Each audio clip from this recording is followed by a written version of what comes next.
Hello and welcome along to Extra Time here on Fox's Hub ahead of a new season. It's a new season, a new look studio, but it's the same old Extra Time. We'll be talking about Leicester's results at the weekend, which was a fantastic start to the season. That win, of course, against Coventry. We'll assess some of the new signings and what we make of Enzo Maresca and his first month and a half or so in charge of the club. We'll look at some of the other results in the Championship. Each of these guys has done some predictions ahead of the Championship season. We'll take a look at those. We've got our Lurdle back again, so those of you at home that are watching or listening in can get involved with that. And we also go head-to-head at the very end of the show in football Jenga. So it's another busy Extra Time, very similar to how it's been in previous seasons. We know you guys at home enjoy it, so why change a winning formula, which maybe will hopefully be the case for the Foxes on the pitch this season. Matt Elliott and Iwan Roberts join me, Dan Bates, in the studio this evening, and Tony Cottee joins us via Zoom from his home in Essex. I believe we can see Tony, he can't see us, so he's... we're the ones with the short straw, I think, this time. We're the ones with the shorts on. Especially Ewan in shorts, looking very summery this evening, Ewan. Sun's out, isn't it? Sun's out, legs out. I thought you were going to say same old faces when you did your opening link there. Me and Matty sat next to either side. Well, it would be accurate. It would be accurate. Be very accurate. Ewan's in his shorts, and Matt, again, even after, 3 years of doing Extra Time, it's a casual show. You're still turning up. I get the days confused. I'll turn up with match day in my shorts probably at the weekend, but a bit of contrast, mate. You know, me, always dapper. Forgot your glasses, haven't you? Forgot my glasses, yeah. Couldn't find them, that's why, because I didn't have them on. But it cost a lot of money to look that bad, Ewan, didn't it, today? Hey? We got designer compo. You took it quite easy on me in there. Yeah, I thought I'd save it, mate. Save it to the real deal. Finally, good evening to you, Tony Cottee. Did you have a nice summer? It's nice to speak to you again. Yeah, evening, boys. Yeah, had a great summer, thanks. All comes around a bit too quickly, and before you blink, the season started again. But you'll be pleased to know I'm sitting in my shorts as well. And I think I've had a result, because I can't see you guys, so I've had the result of the evening. Yeah, absolutely. I'd go along with that, Tone. Especially with my view of Matt Elliott, just about a couple of feet to my right-hand side. Right, let's get down to business then, Ewan. First game of the season, you were here, of course, doing it for us at Matchday Live. A brilliant victory, really, coming from behind Leicester. They started, hopefully, as they mean to go on this season. Yeah, I mean, we spoke about home form before yesterday's game against Coventry, the home form last season in the Premier League, and it wasn't great. And if you're going to be a successful team, if you're going to have a good season, you've got to make your home ground a fortress. And sadly for Leicester, it wasn't. 5 wins in 19 Premier League appearances. A big reason maybe why Leicester are in the Championship. It's always nice to get a win on the opening day of the season. I mean, when the fixtures were thrown up in the middle of June, I mean, it was probably the fixture of the weekend in the Championship. You know, local derby, M69 derby, whatever they call it. Coventry, a very good side. Mark Robbins has done a terrific job there with nearly both hands tying behind his back, you know, having to play at different grounds, not being allowed to play at home at the start of last season because of the rugby that was played at their stadium. And I've seen a lot of Coventry. They're a very good side. They're energetic. They're high intensity. They close down. They've got pace. They've got strength. Yeah, Gyökeres isn't there. He's gone to Sporting Lisbon. But for the first time, probably in his managerial career, Robbo had a few quid to spend, and I think he spent it wisely. So it was always going to be a tough game. I thought they were slightly unlucky, I have to say. I thought they probably deserved a point. But all credit to the lads, you know, the character that they showed to come back and Dewsbury Hall. I mean, 2 unsimilar goals, I think it's fair to say, but 2 absolutely fantastic goals. Yeah, if you're watching us, by the way, either on YouTube or on Facebook, do get your comments in. We can read out some of them. We've had some nice ones already, particularly on Facebook. Ramin says it was a great job at the weekend, more success this season. And Bubba, who is a usual listener, Bubba Tolerico says, welcome back, lads. My Mondays have meaning again. It's nice to speak to you again, Bubba. But it really was the start that Leicester really needed, Matt, I think, to there was optimism amongst the supporters that were coming, but just to really keep that optimism and hopefully start some momentum. A win on the opening day is always good. Yeah, well, you talk about that. I think it's quite a valiant point, really, that you put there about the optimism and the positivity that had sort of been emitted from the crowd, even against Northampton in pre-season. You know, I expect them to get behind the manager, obviously, behind the club, the players, etc.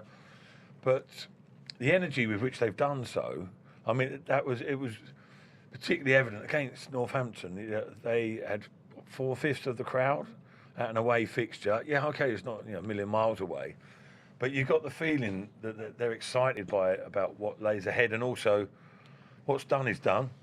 Can't do anything about it. Can't sit and mope about it. Let's try and be as positive as we can, get behind the team, and that will serve well. And I thought, that was the case at the weekend as well.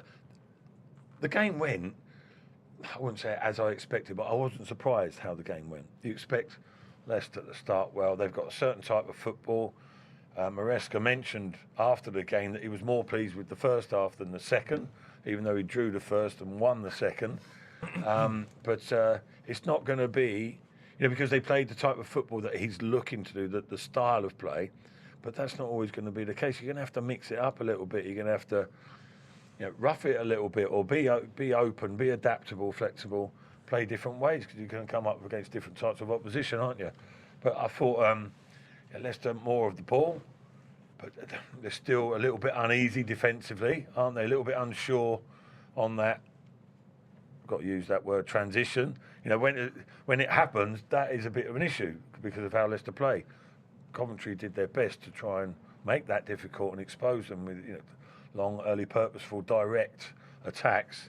And at times Leicester were scrambling a little bit, weren't they? Both in the first and second half. But ultimately, sooner or later, you expect quality to come through. People were probably a little bit doubtful in the game within the 90 minutes, but Dewsbury Hall provided it. I mean, they were two fantastic goals. I would agree. I thought we played better in the first half. I thought we passed the ball, kept the ball far better. We just lacked that bit of creativity, that cutting edge in the final third. I can't remember Ben Wilson having too much. He made that one save, didn't he, right at the end from Casey McAteer, where he's cut in and probably should have gone across. Yeah, should have. I mean, that's what me and David Nugent said in the studio. He's probably taken the wrong option there. But yeah, without really dominated the first half, without probably creating too much. I thought they were good signs, though.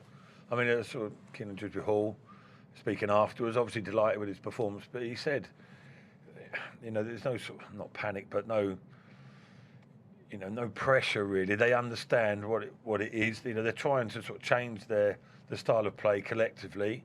Good signs there, but need some finishing touches, and it's going to be difficult to provide those executions in the final third. When you've lost Tillemans, you've lost Maddison, the two main exponents of that type of play. Barnes as well, offers a different threat, but they'll be working on that. I think Dewsbury Hall, that's something he can improve within his game, and others, and possibly other players that come into the reckoning. Tony, were you impressed with Leicester yesterday?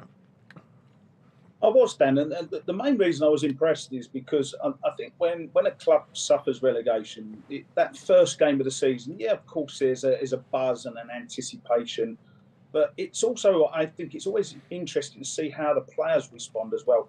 I never went through it myself, Dan, so I can't really speak about what it's like to play in the sort of division below after the guttedness of getting relegated. I can't speak from that point of view, but I tuned in yesterday. Obviously, the game was live on the telly. It was great for me to sit and watch the game, and I'm sitting there thinking, how are Leicester going to respond? There was, I think, 6 of the starting 11 were involved in the Premier League last year, and there's always that little bit of, we're disappointed.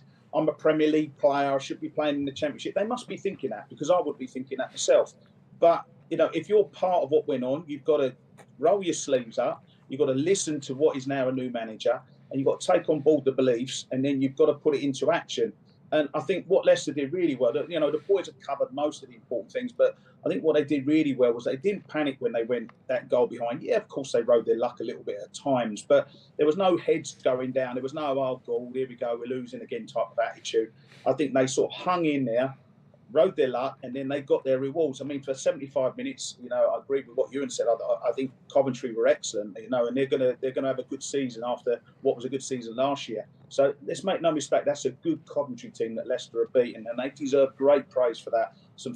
Two fabulous goals that I'm sure we'll talk about. But that's what was the key for me. It was the reaction from Leicester, for going a goal behind, hanging on in there and getting the 3 points. And that's what the Championship's about. I don't know whether the boys agree with me. I think this is the hardest Championship for many, many years. With the teams that come up and the teams that went down, this is a tough league. Yeah, I can't see anybody doing a Burnley this season in this division. I don't think there's too much to separate the three teams that have come down. Southampton, I thought they looked okay on Friday night up at Sheffield Wednesday, but saying that, they scraped a goal in the 87th minute to win the game, having had 75% possession or whatever. We saw what happened at Leeds. They've lost one or two. Rodrigo being the main player to have left. Daniel Farke's come in. He knows this division really well. He's won it twice with Norwich. Cardiff under a new manager as well. They've had a good transfer window. Went up there and should have won the game really. So I can't. I said to Dan yesterday, I played in this division for 15 seasons, and it is so unpredictable. I mean, if you look at last season, Sheffield Wednesday and Burnley, the two teams that finished first and second. Rotherham, I think, finished 19th, took 4 points off Sheffield. Burnley lost 3 games all season. One was against QPR towards the end of the season. Probably, they took the foot off the pedal. But it is so unpredictable. And I said tonight, if you're going to do an accumulator, if you're going to have a little bet, cheeky pound on whatever, and don't touch the Championship, because you can never, ever tell what's going to happen. Yeah, we'll have to wait and see how things unfold, isn't it? But I didn't realise you played that long, many times in the Championship. 15 seasons, Tony just dropped that in subtly about not appearing in the Championship, didn't he? We kept quiet, didn't we? Yeah, like that. Okay, right, yeah. Fair enough. It is Super Tone after all. But, I don't know. I've got mixed thoughts on it. I don't want to get, listen, obviously, last season, I didn't think what happened to Leicester would happen. No. Because of the players that they had. I'm never too arrogant to think, that's too good a team to not, to go down. But I just thought Leicester would have enough, but they didn't. So, listen, it's football. None of us ever know 100%. But I also look at it, I agree with Tony's point. The teams that have come down and the teams that have come up from League One have strengthened the Championship generally. But at the same time, I look at it and I think, well, Coventry, decent side, but Leicester not at their best. Coventry played pretty well. Yeah. And Luton, extremely difficult team to play against, don't get me wrong. Not the most delicate team, so intricate football, but good sides in their own right. But teams like Leicester will maybe finish above. But they got to the playoff final last year. One of them's playing in the Premier League now. And I look at it and I don't know, it's just so hard to sort of categorise the Championship. I look at some teams there and I think, I know they're quite big clubs in terms of history, etc. But the reality is, I don't think they're super talented. I would say the same about Sheffield. Hard working. Exactly. Hard working. Again, we may be proved wrong. I think Sheffield United, it's going to be a long, hard season for them. I totally agree. But you look at it and I think, if Leicester get anywhere near, they must be giving themselves a great chance of being in the mix. That's as far as I'm going to go at the moment. Big thing for me yesterday is the strength and depth, what was coming off the bench. Yeah. When you needed it, when you're chasing the game, you're 1-0 down, you're going into the last 15, 20 minutes, you can turn around and you've got good options to come off the bench, and they came off. Yeah, it's a good point actually, and it's one that Evan Thompson makes on YouTube in the comments. He asks Tony, can you speak on the starting 11? What did you make of it? As Ewan says, there was a lot of strength also on the bench. I know Mark Robbins mentioned something about the amount of money of the players that the players cost that were on the bench. But so yeah, in terms of the starting 11, what did you make of it? Leicester starting 11, yeah. I mean, I was intrigued with the Ricardo position because I know Maresca's got the Man City connection and that, and it was interesting to watch him drifting around. And I was just sitting there watching in that first half, thinking about what's become of the right back now. In the good old days where you used to have to defend, and if every now and again you sort of put a decent ball out to the winger, but now the roles have changed, haven't they? Trent Alexander and John Stones, for example, sort of changing that position. And it was interesting to see Ricardo. I'm not comparing him with those two players. It's just the way tactically, the way the game unfolded.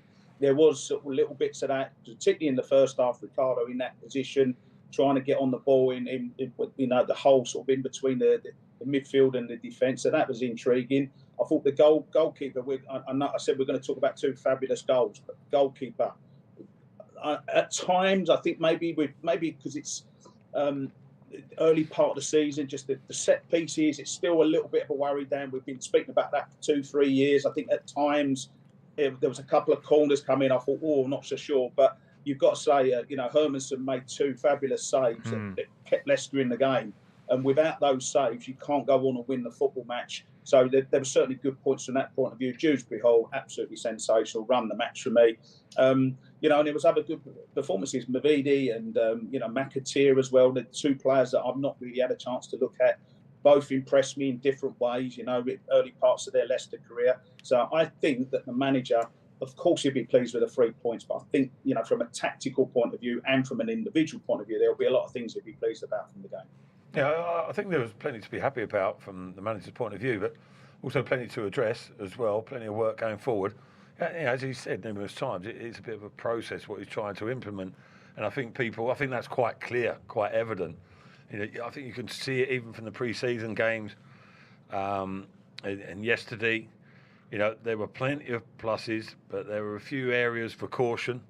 In particular, Tony mentions there about Ricardo and becoming adaptable to the role that he's been asked to play. Coming into midfield and basically leaving a back three, and it literally is a back three. Like, there's no protection really from wing backs in this formation, so you've got to be very secure with the ball. It's not a carbon copy, but that there are similarities with Man City, but that's Man City we're talking about. They don't lose the ball too often, and their defenders are top notch when they do. And even they scramble around a little bit at times, Man City. But it's about, it's sort of pros and cons at how much emphasis you want to put on that play from Ricardo.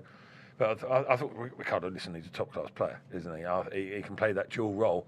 But I thought for me, going forward, address it as well, is when they do lose the ball, if teams hit them early, as Coventry tried to do a few times, direct, then that can be a bit of an issue, because if you've got no right back, there's still an area on the field of play to protect and defend that area. So you've got to be alive. But I think he's sort of balancing it out, isn't he? He's thinking, well, okay. And you hear him mention it numerous times, and it's clearly evident when you watch the games. Extra bodies in the box, extra people in forward areas, and ultimately, when the price is sort of levelled out, I think that will work in Leicester's advantage. I mean, my biggest concern, and we sort of touched on it yesterday, is will that happening all the time with Ricardo? Whenever Leicester are in possession, whenever they're building from the back, he's going into midfield. Does that make Leicester predictable? Maybe once or twice, and I felt for young Casey McAteer yesterday, because he was so isolated on that right hand side. He didn't have too much support. Doyle, in all fairness, he especially in the first half, he got forward and supported Mavidi. Yeah, I struggled with that one yesterday, didn't you? That's a hard one for me to say, I tell you. You should be all right with the old Welsh tongue. I'd love to see Ricardo maybe overlapping on a couple of occasions. Yeah. Not always going into that central midfield area. Yeah. Just catch a team out by surprise. Exactly. As well, I sort of plant a little seed of doubt in them. Otherwise, the opposition, they're going to know what you're going to do, and they can sort of address and plan for that. But if Ricardo makes those runs down those right hand side, which he's brilliant at doing, and when he gets forward and goes past the right winger, he's got great delivery into the box. I think it just will sort of, plant that little seed of doubt. No, I like that thing. I mean, there's pros and cons in any decision, aren't there? And you weigh up the odds, but to have that flexibility again, and the different options, and like you say, keep the opposition guessing. That's his natural role. Yeah. I don't see it being a problem. Perhaps that will be, I don't know, it might be like sort of one step at a time that he wants to progress things. But I don't know. Yeah, we'll see what he's got up his sleeve. Quite a few things, I would imagine. Sorry, Matt. The other thing as well is you've got to keep an eye on it from a centre forward's point of view, because Jamie Vardy, he was very, very isolated at times, and Jamie, he thrives on that service. And you're both right. If Ricardo bombs down that right, how many times have we seen him cross it and Vardy get on the end of the crosses? If he's coming inside all the time, where's the service for Jamie Vardy? You're then putting a lot of pressure on Navidi. And I think, if anything, it just cut the supply line a little bit. I think it was all, although there was lots of great possession, and, we all want to see teams keep the ball nowadays. I think at times you have got to get the ball out wide, not old-fashioned, but just get the ball out wide and get the ball into the box. For a centre-forward, I'm looking at it purely from Jamie Vardy's point of view. If I'd have been playing yesterday, I would have been saying, well, where's my service? You're not getting the ball in the box to me. We're keeping it, which is brilliant, but I need to have chances to score the goals. I think that's just something. But you're both right. They've got to develop it. And yeah, you want to look at things like that. But there'll be certain teams that you probably won't be able to have the Ricardo role of going into midfield, because other teams will exploit them. On Facebook, Gilly DeHaven says, so pleased with the win after going behind. Loving the new players. I think they all played well and joined up well with the other players. That's a point that Colin Smithman Connolly says as well. He in particular picks out Harry Winks. Says he was a breath of fresh air in that number 8 shirt. Brings something different to the role, certainly. Wilfred Ndidi is playing in a more advanced, unfamiliar role, isn't he? At the moment, we'll have to wait and see if that continues. Again, there's pros and cons about Wilfred being in that position, but ordinarily he's been where Winks played yesterday. But Winks, different type of player, totally different type of player. Very neat, very composed, tidy, aware. His touch is superb. He ticks things over. He starts things rolling, doesn't he? He can give a bit of disguise on a pass. He can pass short and long. He's got good range in that, top quality in that respect of his game. Doesn't have the defensive or athletic prowess that Wilfred Ndidi has, in my opinion.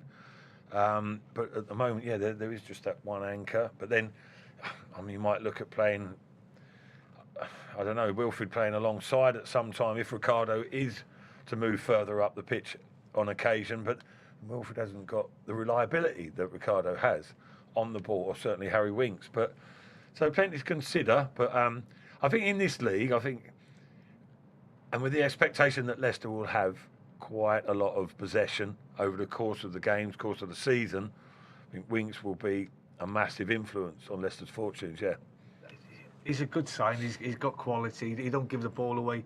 I don't think he wasted the ball at all yesterday. He just gives it nice and simple, keeps things straightforward. 4 debutants yesterday. Was it 4 debutants yesterday? Goalkeeper Doyle, Winks, Mavididi. It was the first league start for McAteer as well. So 5, yeah. So that's not bad. That's not bad, and they all can be really pleased with their contribution to the performance yesterday. Right, we during extra time throughout last season we played a new game called Lurdle, and we're going to keep doing it now. So it's a chance for those of you at home, whether you're following along on Facebook or YouTube, get your answers in here. Basically, we'll play a snippet of commentary from a Leicester City goal. It could either be from the season we're talking about, it could be from 20 years ago, it could be a goal that Iwan scored, whatever it might be.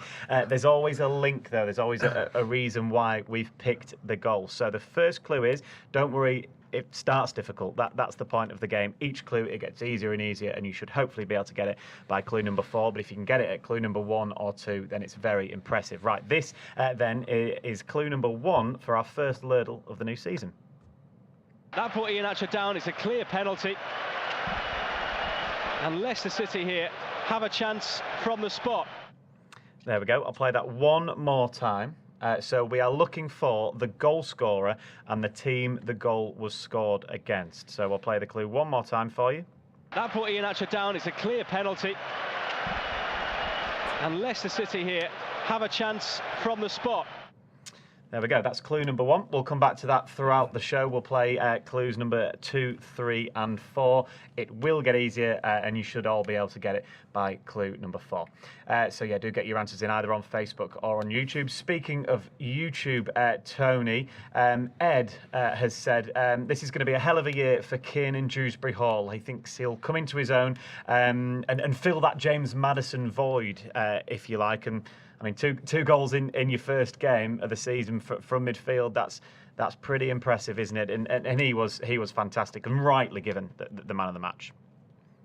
Absolutely, yeah. And it wasn't just the 2 goals, though. I thought it was his overall game.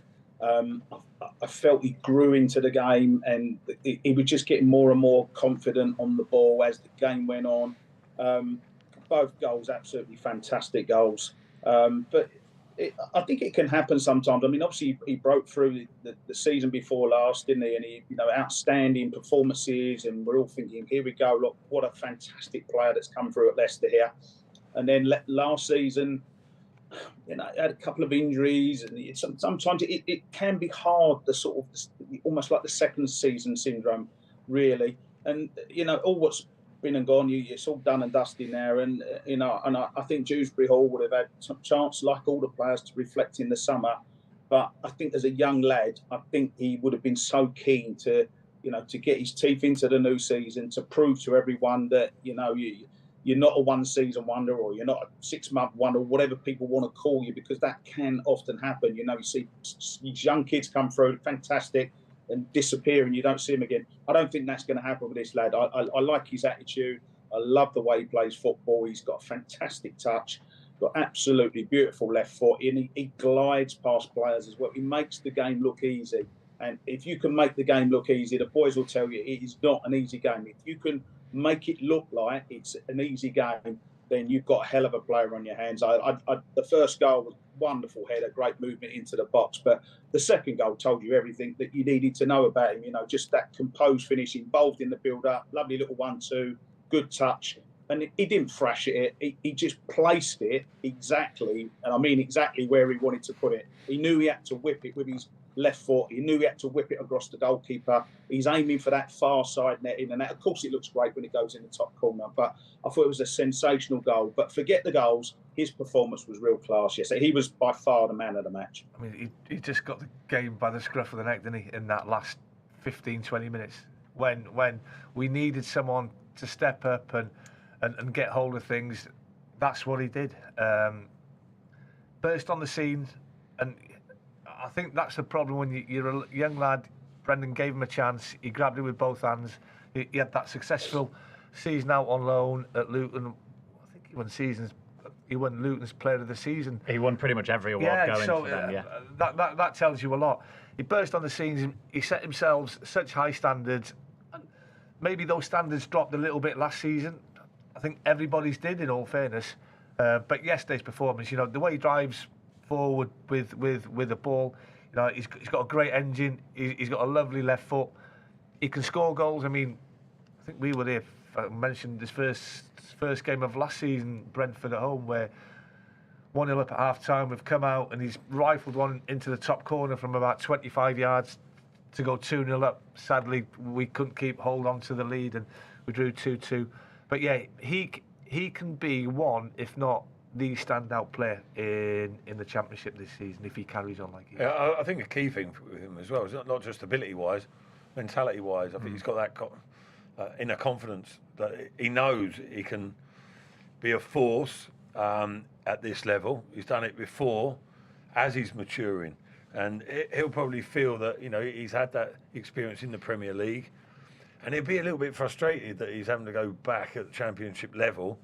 But we'll give him extra determination, I think, to lift the club out of it and get his career back on. I mean, to do that for your boyhood club, if you're the talisman and win Player of the Season when they get promoted back to the Premier League, that must be some feeling. Well, he's already won personal awards, hasn't he, here at the club? Mm-hmm. In the Premier League. So there's a great indication of what he's capable of. Certainly in this league, not to diminish it at all, whatever, but he could be the standout player. Yeah, he could be, and the role that he's playing is perfect for him.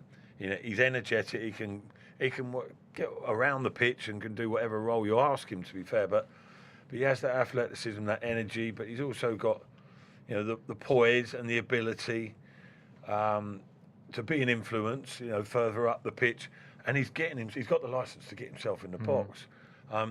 Again, I heard him speak yesterday. He's saying it's a collector's item, me scoring a header. But he scored 2 already this season, 1 in pre-season. Both similar goals. similar areas. He's only 5'9", Keenan, but he'll attack it in positive runs, bodies in the box, and things occur. Things that happen, don't they? And it was. This is his time, really, isn't it? Like you say, not the shadow of Maddison. That's the wrong thing to say, but Maddison's not there. It's time for someone to step up and take over the mantle. And with his attitude and his positivity and the way he goes about things, I think he's ready to do that. Let's do clue number 2 then of our Lardle. Again, if you're only just joining us, we'll play snippets of commentary from a Leicester City goal.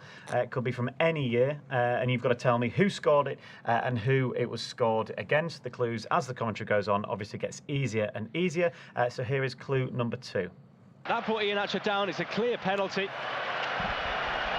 And Leicester City here have a chance from the spot. Iwan was fouled. I've just seen the replay of it on our screen now. And then the follow-up from Daka was blocked over, but the referee rightly pulling it back here for a penalty. So a couple more clues in there for you. Who did it say got pulled down? Or who pulled who down? It just said Iwan was pulled down. Oh, is that what it was? Yes. I couldn't work out what I was saying. Yes. I think I know. Okay. Do I? We've had a guess from Nick Sabanda on YouTube. He says, was it Vardy against Everton? That is incorrect. It isn't that.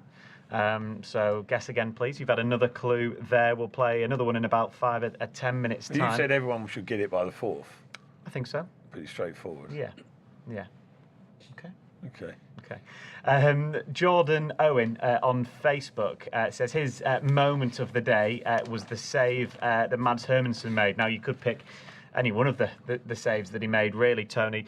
In particular, and I assume he means the one that he tipped onto the crossbar, because that was a fantastic fingertip save, and it was at 1-1 as well. It was in between the two Leicester goals. So, really, at that point, if that goes in, it's probably Coventry who'll take all 3 points. Yeah, I think I mentioned it, didn't I? I mean, it was one of those efforts where I think it took a slight deflection of whoever the defender, I can't remember who the defender was coming back. I think it was Wright was the attacker. And it took a slight deflection, but it was one of them, it sort of went past the goalkeeper so quickly and you're thinking, wow, it's hit the bar sort of thing. And it's only really when you see the sort of slow motion. I thought to me, I wonder if he's touched that. And he did, he gets the fingertips. And we're always talking small and fine margins in football, and sometimes that fingertip or that toe you get on the end of a ball, or when you're going forward, it makes such a difference. As I say, the goalkeeper for me, I think the sort of slight hesitations that he had at times, I think was far outweighed by the saves that he made. Because without those saves, as I say, you go 2-1 behind. And then it's really, really hard to come back into the match. He deserves great praise. But that one where he tipped it onto the bar, I thought was a fabulous save. I mean, you talk about key moments in games and big moments. He produced 2, to be fair, didn't he? When we were 1-0 down, I think it was Godden that's gone through, and he's come out Schmeichel-esque, really, and made himself big, made himself that big star. Didn't go down too quickly, which would have made him easier to beat and just dink over, came off his chest. And had they gone 2-0 up, you might have thought, it's a long way back now. And then 1-1 going into the last few minutes, that fingertip save. And he's not the biggest, he's 6'1", I think. So not the tallest. Obviously, he's got great feet, good distribution. I think that's one of the main reasons why Maresca's brought him here. But yeah, what he didn't do, he didn't panic. He sort of, because at 1-0, going into the 65th, 70th minute, there's a slight murmurs of frustration, get the ball forward, and he just kept on getting it to the 2 centre-halves, kept on playing the way the manager wants. It'd have been easy to panic and gone route 1, but I mean, two top-class saves at big moments in the game. He's clearly very good with his feet, isn't he? At one point, he played a pass through, I think there was 2 or 3 Coventry attackers that were near it. He managed to get it through into the midfield. Obviously, it can be quite risky, but when that comes off, you're bypassing the attackers, sometimes even the midfielders of the opposition. Risk and reward is a phrase we're going to hear quite a lot through this season, I think, aren't we?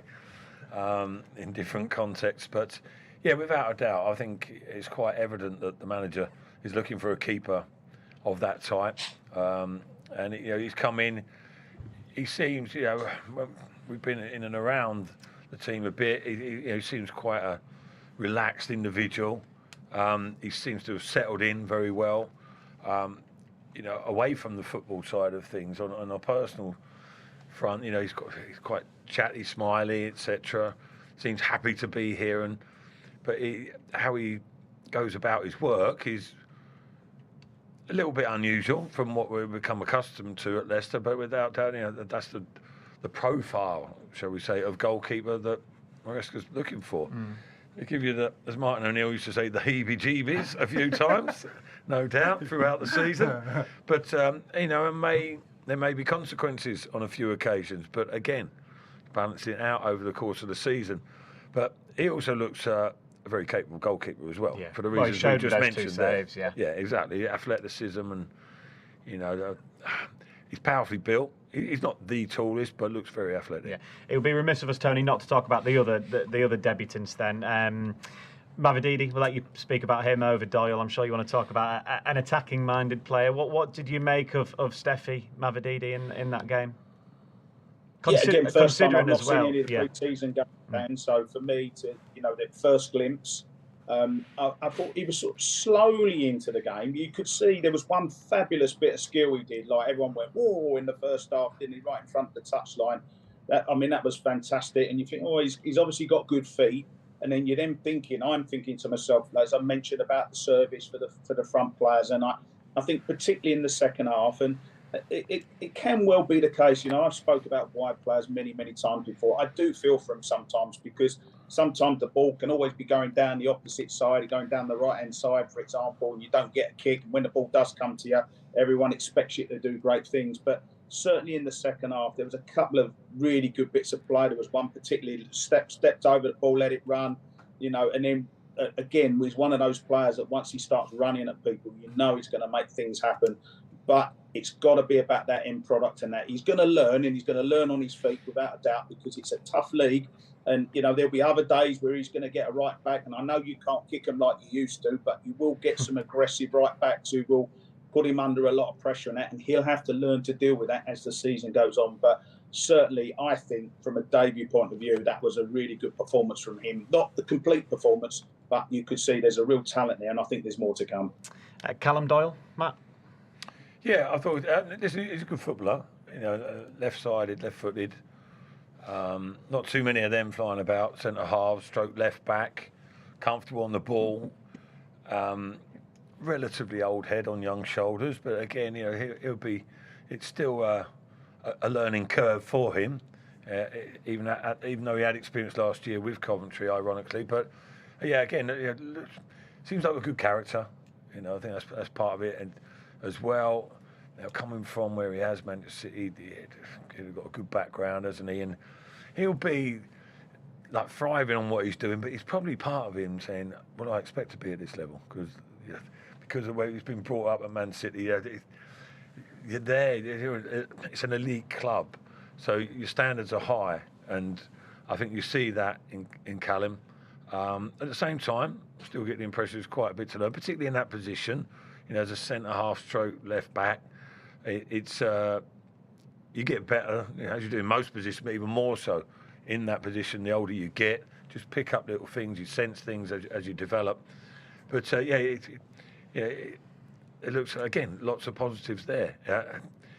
Good that he's flexible because it's not easy playing left back and centre half to have that capability. Great option and comfortable on the ball. You can see and Leicester might need that at times. He's itching to get forward and get involved, and probably the manager's just sort of putting the reins on a little bit, going, hang on, let's feel our way into this. But I like the look of him. He got a little bit of stick in his second half when Coventry scored from the Coventry fans. Cause he had a really good season on loan there last season, and I'm sure they would have loved to have kept him. Had they wouldn't have signed the lad Joel Natibode from Swansea. As you say, Matty, good on the ball, cultured left foot, gives you that good balance. Let's not forget, you got Victor Christensen, you got Luke Thomas, but he's gone and brought him in. He's obviously knows him from Man City. He's a centre half more than a left back. James Justin as well. Yeah, James an option there. Can play out there. But he's 6'3", he's a big boy. He got himself forward well in the first half, I thought. But because the way I think Maresca wants to play in possession from a 4, Ricardo going in, making it 3 central defenders. He's a central defender, I think, and I think that's probably why he's getting the shout at the minute. But yeah, I thought he's solid performance. I made the comparison to Jerry Taggart yesterday, Matt, which Jerry enjoyed, as a left-sided central defender that can play out left-back as well. I'll tell you one thing, he's certainly better looking than Tags, that's for sure. Right, let's get clue number 3 of our ladle then. We've had a number of correct answers. I can count 5 correct answers already, 2 of which came after clue number 1. I'll read out those names a little bit later. We still want people to have a guess, so if I gave it away, then you'd get it. So clue number 3 is a very short one. We know what's happened so far. Kelechi Iheanacho has been fouled for a penalty. This is now clue number 3. And Kelechi Iheanacho here has the ball in his arms at the Leicester City end. There's a You big, not got it yet? Nah, Come big on, clue. son. I think you had it fairly early, didn't I'm you? trying to think League Second. Cup last year. No. Am I reading too much? Leicester City end. Leicester City end. How often do you get the end? No more clues. No more clues. So that's clue number 3 gone. I'll play it one more time. And Kelechi Iheanacho here has the ball in his arms at the Leicester City end. Leicester City end. So those of you that have commented already with the answer, I'm sure you've you know now that it's pretty much spot on. There's another clue coming. Ewan still hasn't got it yet. I thought you would, regardless of whether right. his pennies dropped, has it? Pennies dropped for you.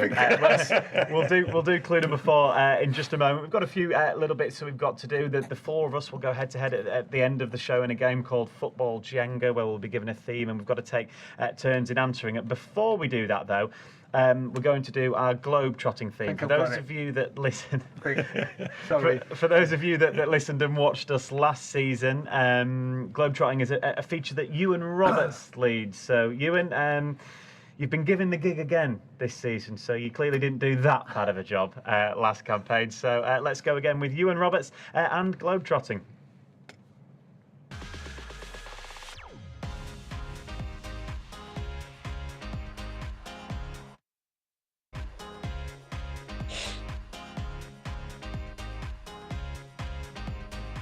Shall I start? Right. We're going to do it a little bit different this season. Last season, the 4 of us sort of had a look what had happened over the weekend, what had caught our eye, and we'd speak about 4 different things that had happened. This season, we're going to pick one, and the 4 of us are going to discuss the topic, the subject. Yep. We're going to have a look around. To start off, I'm going to go to the Brazilian League. Atletico Mineiro v Sao Paulo.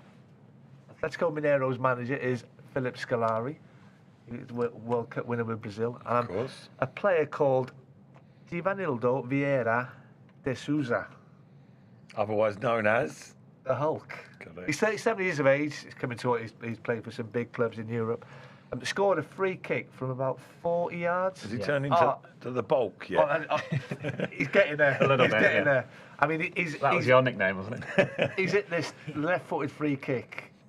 I mean, I've seen it a few times. Maybe a question mark about the goalkeeper. I don't know, but it's an absolute rocket of a free kick. Maybe the pace has caught the keeper out. I don't know, but he was literally sort of central, 40 yards out. And it is a great strike. 40 yards? Are we going official 40 yards? Yeah, about that. I've not got the tape measure out. Lads, we're going to ask, can you remember a game that you played? See, I'm not going to ask you if you scored one from did you score one from further than 4 yards outside out? the 6-yard box, yeah. Oh, you know I didn't. No, I know, mate, I know. I can remember when I was at Watford. Do you remember Glyn Hodges? Yeah. Wimbledon, Sheffield United. The biggest winger I've ever seen. 6 foot, whatever. He did have a left foot. Exactly, he had a wand of a left foot. And I think we played. I think it was Derby, and it was Peter Shilton in goal. And Shilton weren't the tallest of goalkeepers, and we were attacking the Vicarage Road end. And he's got the ball. He's about 3 or 4 yards on the left-hand side, just inside the Derby half. He's looked up, and he's seen Shilton outside his six, and he's hit this left foot, and he had that ability in that left foot. As you said, he had a wand of a left foot. It was unbelievable goal. Yeah, the one that I thought of. Part of the crazy gang, wasn't he? He was part, yeah. Original. From a Leicester point of view, was Paul Konchesky against Wolves. We just had a little look at it before we came on. Scored a similar type goal must have been about 35 yards out. That was, I think, about 2012 he did that, so it reminded me of that one, yeah. Remember Johnny Metgod? Is it Johnny Metgod? Of course, Forest. Yeah. I'm going to say, I thought it was West Ham TC. Yeah, I forgot all about that. It weren't quite as far out, was it? He scored a couple, didn't it? Weren't quite as far out. I was in the wall trying to get out of the way of it, as you do. He was 35 yards out, and he hit it, and the ball sort of went, and it just went past the wall. And it carried going up, didn't it? Was rocking. And you got Phil Parkes in goal, was a world-class goalkeeper, and it was so hard, the shot. He got his hands to it, just sort of punched it onto the bar and into the net. I can't believe I didn't think of that one, but it's probably because it came against us, but that was an incredible goal. It wasn't quite 40 yards. I mean, it was maybe some 20, strike, 25, but it's just the power that he got in the shot, and it just kept on going up. And as you say, Phil Parkes, great goalkeeper. I don't think he even saw it, TC. No, he didn't. And did you know the other free kick was mine? Not quite as far out, but remember Roberto Carlos' ridiculous effort went about 8 yards wide and come back in and went in off the post and that. I mean, that was a sense. I think there's nothing better than seeing a Brazilian with the free kicks and that. You just got this. It goes back to my youth as a 1974, 1978 World Cups where they seem to be shooting from 35 and 40 yards out, and we don't see it so much now. So I think it's really refreshing to see a free kick going in from such a distance. Falcao, sorry Batesy, wasn't it? Was it 78 World Cup or 82? 82 against Italy, wasn't it? Oh yeah, Paolo Rossi. But anyway, we're digressing there. What about a World Cup? Maybe before? Would it have been before that? 74. Do you remember Harry Hahn? Yeah. Harry Hahn. Yeah. This is before your time, Bates. Harry Hahn. Elder listeners, viewers will remember Krol. Rudy Krol and Wim van Hanegem, another left-footed. You're just making names up now. No, I've got Harry Hahn. He could hit a ball, by the way. 40 yarders. Got a couple in the World Cup, didn't they? They could spank them. But mind you, left-footed Wim van Hanegem. Right? Google him. Left-footed. They do have something a little bit extra. They're a rarity, aren't they? Liam Brady, he could work wonders with the ball, TC, couldn't he? I can remember, I think that was against West Ham once. Was it when he was playing for West Ham? Brady cut inside at the old Highbury, and he hit a left-footed shot that swerved. I think you'll think that the game against where they beat Spurs 5-0. He was playing for Arsenal at the time. Yeah, that was Arsenal. Like a banana shot. Yeah, so wasn't it? He cut across it, and again the ball went right outside the post and come back in. And it's an incredible technique that I don't think we see enough of it nowadays. I mean, I know you've got to strike through the ball, but sometimes you can cut across the ball. You know, we all see the inside of the foot being used, but if you cut across it, whipping it the other way, you can get tremendous swerve on the ball, especially with the balls nowadays. I mean, that effort from Holt, when you watch that, it sort of goes one way and comes back another way. Yeah, that was the same. Like you said, the Roberto Carlos one. Zoe Morrison Alexander on Facebook says she's too young to remember those names as well. So it's not just you, Zoe. There's quite a few people too young to remember that. It's me as well. Logan Larson, left-footed. Long distance strike. Yeah. Can't remember who's against. We've got some predictions to do every single week. We'll all do some predictions of games that have taken place at the weekend. Because it's the first show of the season, though, we've decided to do some season predictions. I've got to rattle through these fairly quickly. So basically, we've asked each of us, including myself, to come up with our predictions for how we think the top 6 will look and how we think the bottom 3 will look in the Championship. I've gone for Leicester City to win the league. Hopefully that's right. Was it meant to be in order? It was. I just gave A6. Oh, okay. I was being diplomatic. I put Leicester City. We'll see when we come to yours. Plymouth yes, I've gone for Plymouth to come bottom. Yeah. So that's my top 6 and my bottom 3. We'll move on. Ewan has got a similar top 2. Fairly similar teams again in that top 6. You've got QPR to go down as well. Matt's next. Yes, Matt has got Leicester. That should be upside down. Switch again, but I'm not really like it, Matty. Okay. No, you didn't tell. I didn't realise it was like 1, 2, 3, 4, A6. You've got basically the same as me, apart from I put Coventry and you put Borough. Yeah, I think. Well, this is what I'm saying about your assessment of the league, I still think a lot of people will be predicting similar teams up the top, and it'll probably be right. Yeah. And finally then, Tony Cottee, this is how you have predicted Leicester to come top again. Let's hope we're all correct in that sense. Norwich, Ipswich, Watford, Leeds is the first one for Watford. I think that they obviously had a good win. Saturday, a good win at the weekend, didn't they? Huddersfield, Hull and Rotherham to go down. Right, we've got to move on. I'm just wary of time. We'll do our final Lurdle clue. I'll read out the names of those of you that have got it right already because you've done so well to get it. Some of you even after clue number 1. So Darren Perrins and Andy Harding, well done to the two of you for getting it after clue number 1. I think it was Andy that said it was too easy this week. It's a nice easy start to the season. We'll get the supporters involved, although Ewan's still not got it yet. Cian Hunt, Harry Andrews, Andrew Gold, Nicola Jane, Kath McGubbing, amongst others have all got it. Here's clue number 4. For those of you that haven't got it yet, you should probably get it from this one now. And Kelechi Iheanacho here has the ball in his arms at the Leicester City end of Wembley. Nothing half-hearted, Kelechi.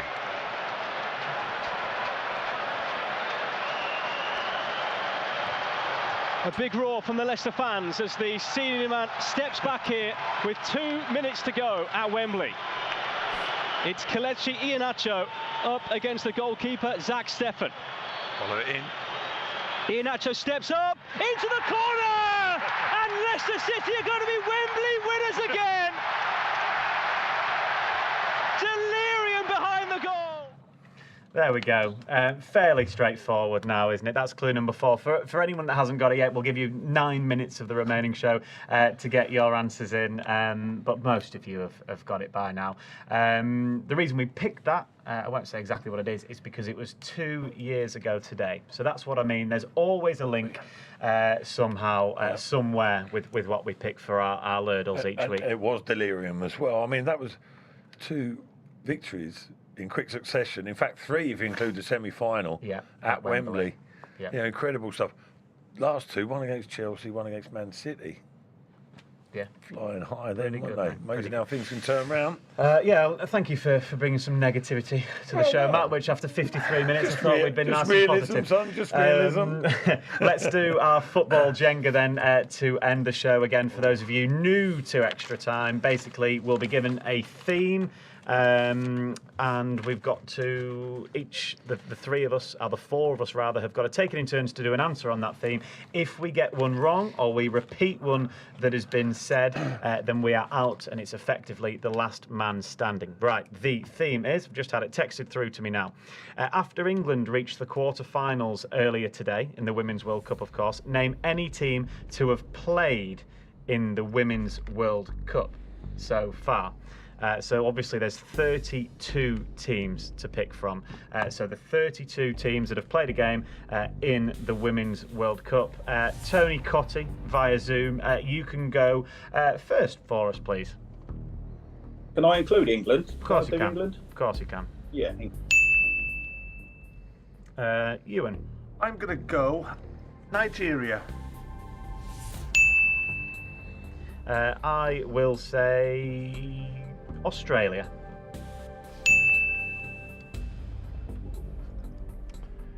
Italy. Back to you, Tony. USA.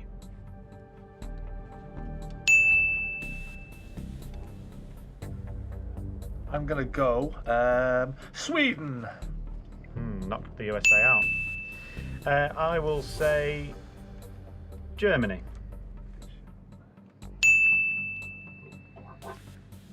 Jamaica.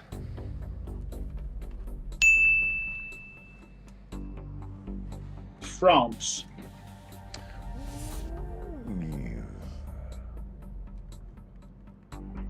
Ooh, big delay. It's a big delay. That's what I was thinking. Ooh. There we go. Well done. Sounded quite confident though, Tony, didn't he? Brazil. Yeah. Brazil. We're knocked out, aren't they? Well, so it's any team still that playing in it? Yeah. Oh, no, yeah. Yeah, they have been knocked out. I will say Colombia. Oh, you shouldn't have said that. Because that could be me out the equation. Right, I haven't been keeping my eye totally on it as much as I should. Canada.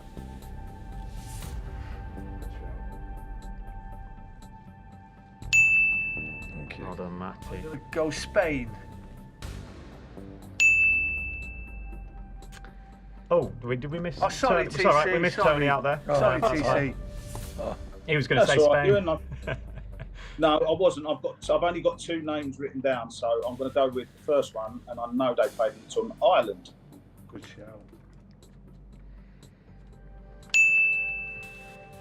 I am going to say, because you've just been, haven't you? New Zealand. Hosts, fellow hosts.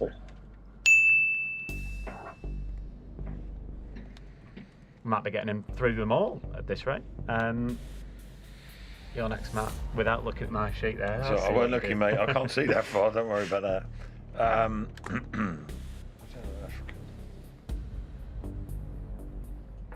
It's a massive stab in the dark. Ghana. Okay. No need for that venom in there.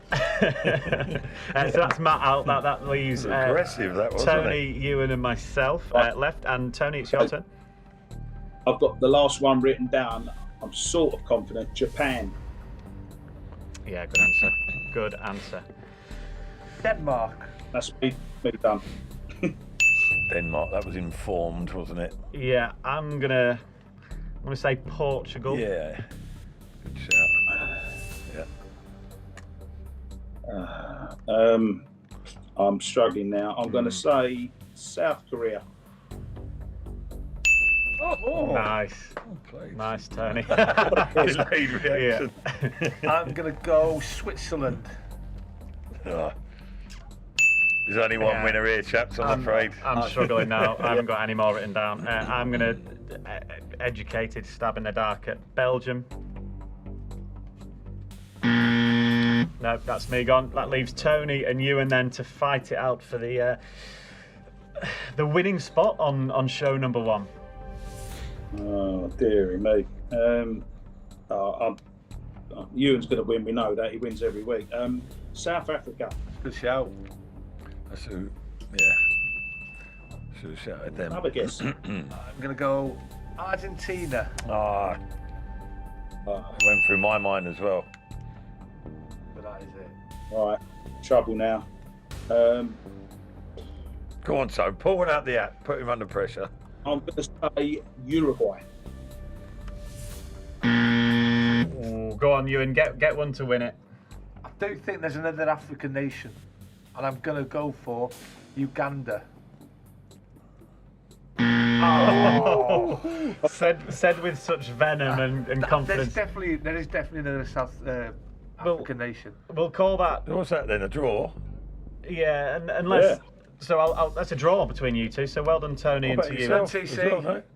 Yeah, I'll read out some of the ones that we missed. There was Morocco, China, Panama, Vietnam, the Netherlands. No one said the Netherlands. Haiti. I was going to say them. Costa Rica, Zambia. Haiti. Zambia, that's the one I was thinking. Who else have we said? Philippines as well, and Norway. I'm not sure we said Norway either. So I thought we nearly got them all. yeah, so we did well. I think we must have only missed about 8 or 9, maybe, if that.